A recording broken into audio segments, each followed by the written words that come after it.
हम एक new subject start कर रहे हैं, दैट इज स्ट्रैटेजिक मैनेजमेंट। ठीक है, ये आप लोगों का न्यू सब्जेक्ट है। विजिबल है सबको?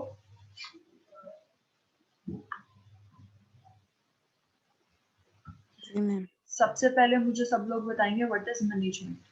कोई भी एक जना बता दीजिए, मैनेजमेंट से आपका मतलब आप क्या समझते हैं, व्हाट इज मैनेजमेंट?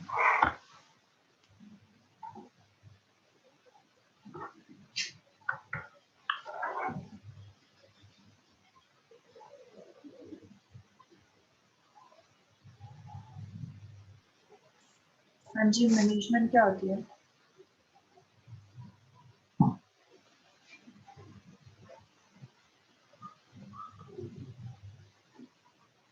अरे कोई भी बता दीजिए what is management. Management, it means to organize. To manage something. ठीक है, मैनेजमेंट का मतलब होता है किसी चीज को मैनेज करना। और हम लोग किसी भी जब कोई काम करते हैं और उसके सारे प्रोसेस को हैंडल करते हैं, दैट इज कॉल्ड मैनेजमेंट। ठीक है, अब स्ट्रैटेजी से सब लोग क्या समझते हैं, व्हाट इज स्ट्रैटेजी? ये कॉमन वर्ड है, सबने सुना होगा, व्हाट इज स्ट्रैटेजी?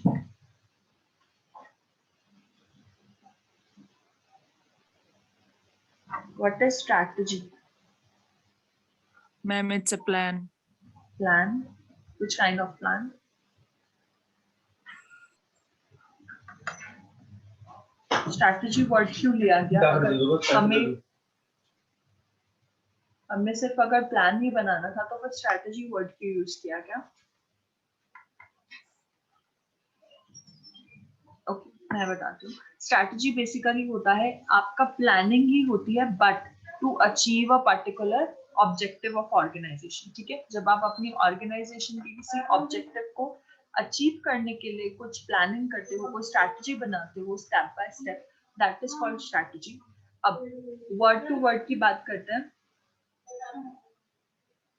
सबसे पहले स्ट्रैटेजी वर्ड यहाँ पे डिफाइंड है। हम लोग आज यूनिट 1 करने वाले हैं। यूनिट 1 करने वाले हैं जिसके अंदर हम लोग करेंगे स्ट्रैटेजी, उसका concept, role of strategy, basic framework. उसके बाद हम करेंगे strategic planning, process of strategy and decision making, कि हम स्ट्रैटेजी में डिसीजन मेकिंग किस तरीके से करते हैं। सबसे पहले स्ट्रैटेजी वर्ड की बात करते हैं। यहाँ पर जब भी कोई वर्ड ड्राइव किया जाता है तो दो लैंग्वेजेस से किया जाता है, one is Greek, other is Latin language. Maximum जो आप वर्ड्स पढ़ोगे that are derived from Latin language, but strategy word is derived from Greek. ठीक है, ग्रीक वर्ड से, ग्रीक लैंग्वेज से लिया गया ये word.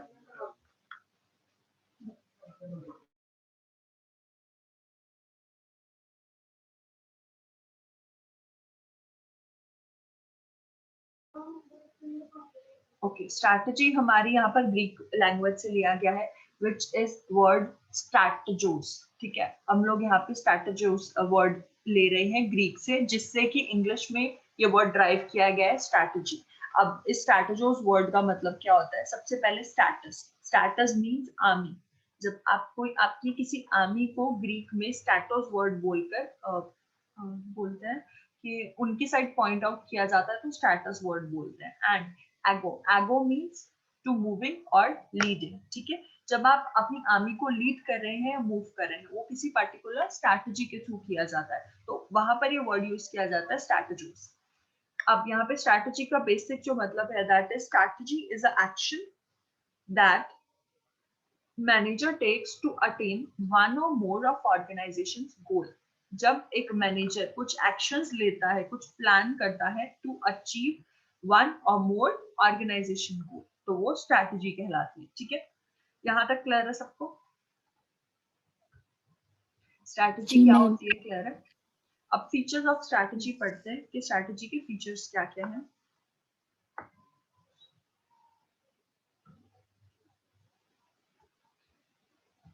These are the features of strategy. Strategy is significant because it is not possible to foresee the future without a perfect foresight. The firm must be ready to deal with uncertain events. Strategy एक significant है, क्यों?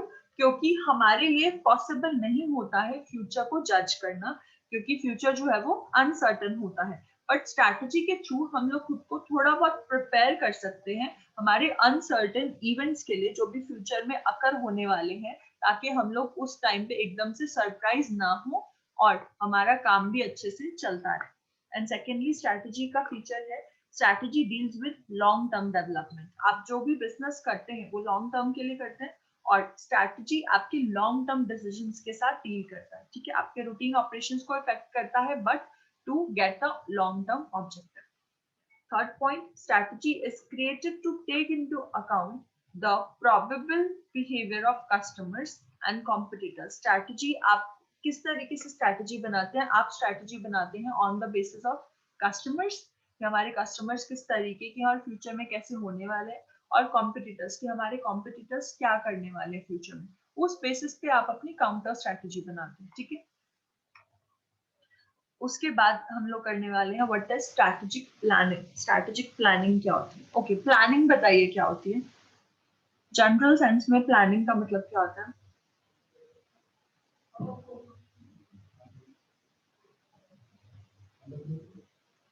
कौन बता रहा है what is planning?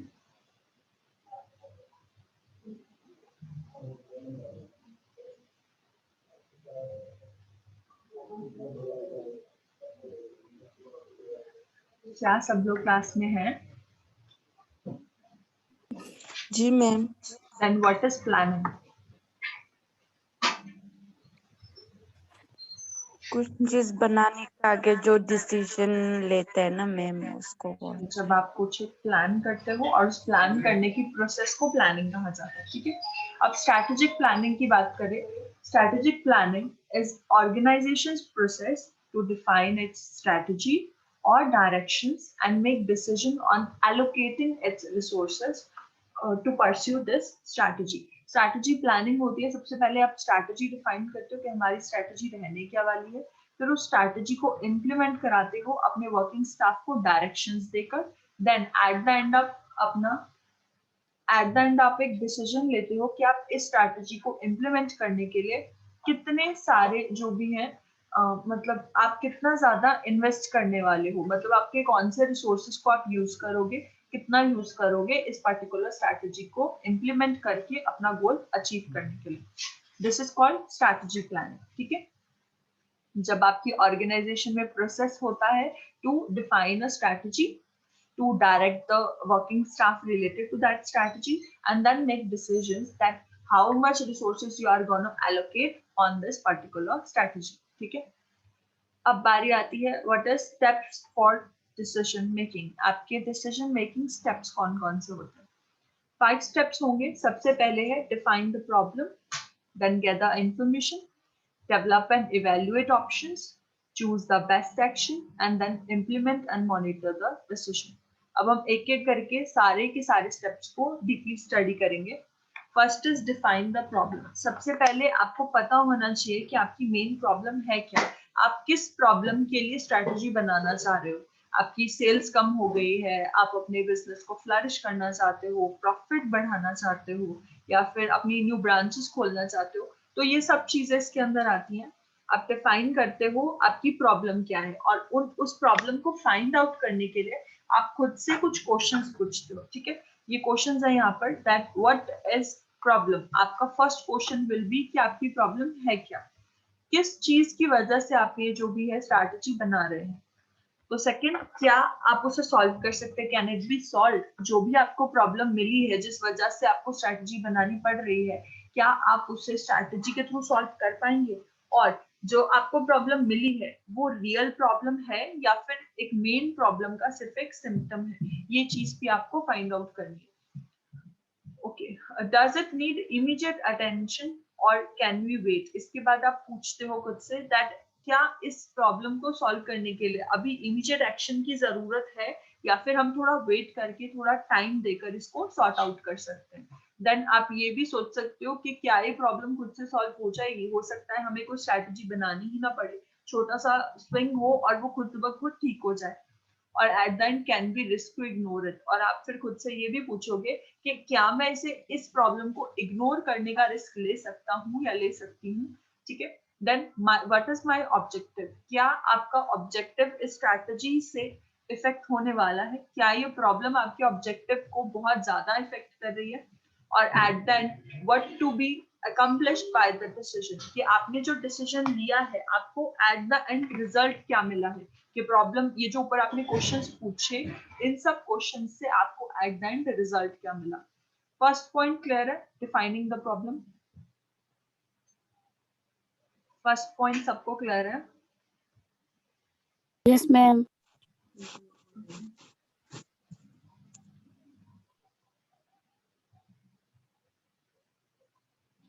Okay, इसके बाद फिर बात आती है कि सेकेंड स्टेप,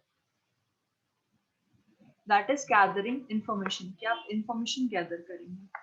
अब इंफॉर्मेशन आप गैदर क्यों करेंगे, जब आपको पता चल गया कि आपकी मेन प्रॉब्लम क्या है, तो फिर उसके बाद आप उस प्रॉब्लम को सॉल्व करने के लिए इंफॉर्मेशन गैदर करते हो। सबसे पहला पॉइंट इसमें आता है स्टेक होल्डर्स। स्टेक होल्डर्स कौन होते हैं? Stakeholders are those people जिनका डायरेक्ट रिलेशन है आपके प्रॉफिट के साथ, ठीक है। आपके बिजनेस के प्रॉफिट या लॉसेस का डायरेक्ट इम्पैक्ट जिन लोगों के ऊपर पड़ता है, उन सब लोगों को हम स्टेक होल्डर्स लिस्ट में डालते हैं, ठीक है। ये पॉइंट क्लियर हुआ? स्टेक होल्डर्स कौन होते हैं? स्टेक होल्डर्स पॉइंट क्लियर है? Yes, yes, ma'am. Okay, then next point is facts and data. Then आप उस चीज से related facts and figures collect करोगे कि जो भी आपकी प्रॉब्लम आई है ये किस वजह से है, क्या इसके फैक्ट्स एंड फिगर्स हैं हमारे पास, अभी क्या डाटा अवेलेबल है और कितना डाटा हमें कलेक्ट करना है। और जो भी डाटा हम कलेक्ट कर रहे हैं वो क्रेडिबल सोर्सेज से होना चाहिए, मतलब जिनके ऊपर आप रिलाई कर सको।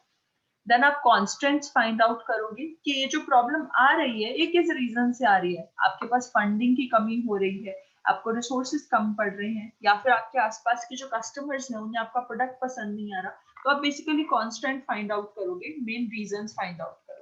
और एट द एंड आप खुद से पूछोगे what I am not seeing, what I have missed. आप ये चीज एट द एंड चेक जरूर करोगे कि क्या मैंने कुछ चीज स्किप की है या कुछ छूट गया है मुझसे जिसके ऊपर मुझे ध्यान देना चाहिए था। सेकंड स्टेप क्लियर है सबको इंफॉर्मेशन गैदर करने के लिए? कोई पॉइंट इसमें नहीं Yes, समझ ma'am. आया हो? चलो देन हम नेक्स्ट स्टेप पे मूव करते हैं, that is developing and evaluating options. आप फिर उसके बाद जब आपने सबसे पहले प्रॉब्लम डिसाइड कर ली, देन आपने उससे रिलेटेड इंफॉर्मेशन गैदर कर लिया, फिर उसके बाद हम लोग जो करते हैं that is to develop and evaluate options. आप ऑप्शन सिलेक्ट करोगे कि आप इस प्रॉब्लम को सॉल्व करने के लिए क्या क्या कर सकते हैं, ठीक है। आपके पास कम से कम 3 से 4 प्लान्स रेडी होने चाहिए कि अगर फर्स्ट प्लान वर्क नहीं करता तो आप सेकंड प्लान के थ्रू अपनी प्रॉब्लम को सॉल्व कर लेंगे। Okay, first of all choose options that show promise, need more information and can B combined और एलिमिनेटेड जब भी जरूरत पड़े। यानी आपको कुछ ऐसे ऑप्शंस चूज करने चाहिए जो पहला तो आपकी प्रॉब्लम सॉल्विंग का प्रॉमिस कर सके, ठीक है। दूसरी चीज, आपको जिस वक्त जितनी इंफॉर्मेशन की जरूरत है आप उस प्लान के थ्रू ले सको। थर्डली, वो इजीली फ्लेक्सिबल होना चाहिए कि अगर आप जब भी चाहो उस प्लान को इम्प्लीमेंट कर सको, और उसके ऊपर इतना रिलाय नहीं करना है कि आप टाइम आने पे उस प्लान को एलिमिनेट नहीं कर पाओ, ठीक है। तो इस तरीके के 3 से 4 प्लान आपके पास होने चाहिए। दूसरी चीज, आपको उसके सारे एडवांटेजेस एंड डिसएडवांटेजेस पता होने चाहिए कि अगर हम इस प्लान को इम्प्लीमेंट कर रहे हैं तो ज्यादा से ज्यादा क्या नुकसान होगा। Then third point, predict the consequences of each option. यानी आपको जितने आपने एक प्लान चूज किए हैं उन सब प्लान्स की आप ड्रॉबैक्स चेक करोगे, आप उसके फायदे चेक करोगे कि अगर हम इस प्लान को इम्प्लीमेंट करते हैं तो क्या होगा, इस प्लान को इम्प्लीमेंट नहीं करते हैं तो क्या होगा, ठीक है। और लास्ट, आपको खुद से पूछना है what is the worst solution, सबसे खराब सोल्यूशन क्या रहेगा इसको सॉल्व करने का। देन वी हैव Ma'am, जी मैम यहाँ पे एक मोरल एंड टीम वर्क, ये मोरल जो एम्प्लॉय को बोलते हैं तो ना। जी यहाँ पर पोटेंशियल लूज होने का डर रहता है जब भी इस तरीके के आप प्लान्स इंप्लीमेंट कर रहे हैं। फॉर एग्जांपल, आपकी जो कंपनी है पिछले 1 साल से लॉसेस में चल रही है, तो पहले से ही आपके एम्प्लॉयज का, आपके वर्किंग स्टाफ का मोरल डाउन होता है। उसके बाद आप कोई ऐसा प्लान चूज कर लो जिससे कि और ज्यादा नुकसान होने का रिस्क है, और ज्यादा खतरा है, तो आपकी टीम का मोरल और ज्यादा लूज हो जाता है। तो आपको उस हिसाब से अपने एडवांटेजेस और डिसएडवांटेजेस दोनों कंसिडर करने हैं, ठीक है। क्लियर है ये पॉइंट? तो मैम ये मोरल वर्ड का मीनिंग मोटिवेशन या फिर सेल्फ स्टीम है ना? मॉरल वर्ड का मतलब बच्चे उनका जो मतलब उनका सेल्फ कॉन्फिडेंस है ना, उस चीज से है यहाँ पर। ठीक है। Then we have choose fourth step, that is choose the best action. जब आपने 3 से 4 प्लान्स रेडी कर लिए हैं तो आपको उनमें से एक बेस्ट ऑप्शन जो को चूज करना है टू सॉल्व योर प्रॉब्लम। सबसे पहले select the option that best meet the decision objective. आपको ऐसा प्लान चूज करना है जो बेस्ट सोल्यूशन दे सके। ठीक है, आपको फैक्चुअल डाटा को कंसिडर करना है। फर्स्ट पॉइंट से आपको फैक्चुअल डाटा को कंसिडर करना है एंड आपका इमोशनल इंटेलिजेंस उस टाइम पे क्या कोर्स ऑफ एक्शन कर रहा है, यानी आपकी जो इमोशनल स्टेज है वो आपको उस प्लान के लिए क्या बोल रही है, आपकी सिक्स्थ सेंस उस टाइम पे क्या बोल रही है। उन सब चीजों को कंसिडर करके आपको बेस्ट ऑप्शन चूज करना है। Then second point says accept that solution may be less than perfect. Okay, किसी भी प्लान को सॉल्व करने के लिए किसी भी प्रॉब्लम को सॉल्व करने के लिए हमेशा एक परफेक्ट प्लान नहीं होता। हमेशा जो प्लान होगा वो थोड़ा सा जो होता है ना 19-20 जिसे बोलते हैं कि थोड़ा बहुत कम ज्यादा हो सकता है। तो कभी भी एक परफेक्ट सोल्यूशन की वेट में आपको एक लेस परफेक्ट सोल्यूशन को जाने नहीं देना चाहिए। ठीक है, एंड जो भी आपको बेस्ट पॉसिबल लग रहा हो चाहे वो परफेक्ट नहीं है बट आपको उसे इम्प्लीमेंट करना चाहिए। Then consider the middle ground, compromise और कंपीटिंग सोल्यूशन में यील्ड द बेस्ट सोल्यूशन। आपको अपने मिडिल ग्राउंड्स को कंसिडर करना है, यानी जो आपसे जो डाउन लेवल पे लोग हैं उनसे इस बारे में सजेशन जरूर लेने हैं कि अगर हम इस तरीके का कोई प्लान इंप्लीमेंट करना चाह रहे हैं तो क्या वो ग्राउंड बेसिस पे उतना इफेक्टिव रहेगा या नहीं रहेगा। ठीक है, क्योंकि जो वर्किंग स्टाफ होता है वो एक्चुअल वर्क करता है और उनसे ज्यादा बेस्ट हमें कोई नहीं बता सकता कि ये प्लान वर्क करेगा या नहीं करेगा। ठीक है, यहाँ तक क्लियर है सबको? कोई डाउट है? No. Then last step says implement and monitor the decision. जब आपने best possible solution choose कर लिया है, then you will implement that solution. और फिर उसकी implementation के बाद आप monitor करेंगे कि जो implement कर रहे हैं वो step by step हो, आपकी stakeholders को आपके plan के बारे में पता हो और उसके अलावा आपके रिसोर्सेज उसी हिसाब से एलोकेट हुए हों जिससे कि हमारा जो प्लान है वो इजीली एग्जीक्यूट हो सके।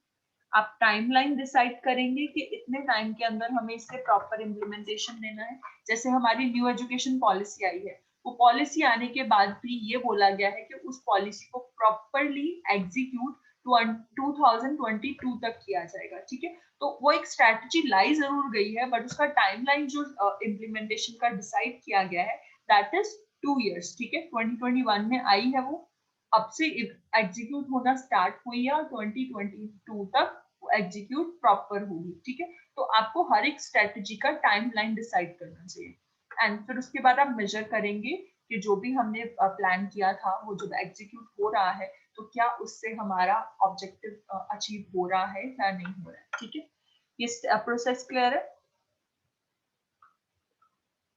जी मैम। सबको क्लियर है? Nyom and Ringu? Yes. Ringu? Yes, ma'am.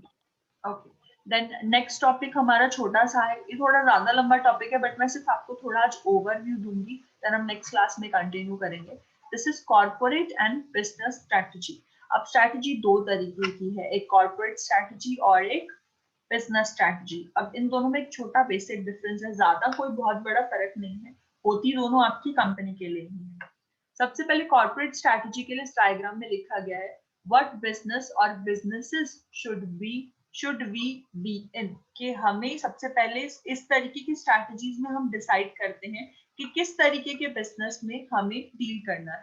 Then how does the parent company add value to the subsidiary. हमने कल पढ़ा था holding company and subsidiary company का। होल्डिंग कंपनी वो जिसने दूसरी कंपनी के 50% से ज्यादा शेयर्स परचेज कर लिए हैं और जिस कंपनी के 50% से ज्यादा शेयर्स परचेज किए हैं वो हमारी सब्सिडरी कंपनी बन जाती है। तो होल्डिंग कंपनी को हम लोग पेरेंट कंपनी भी बोलते हैं।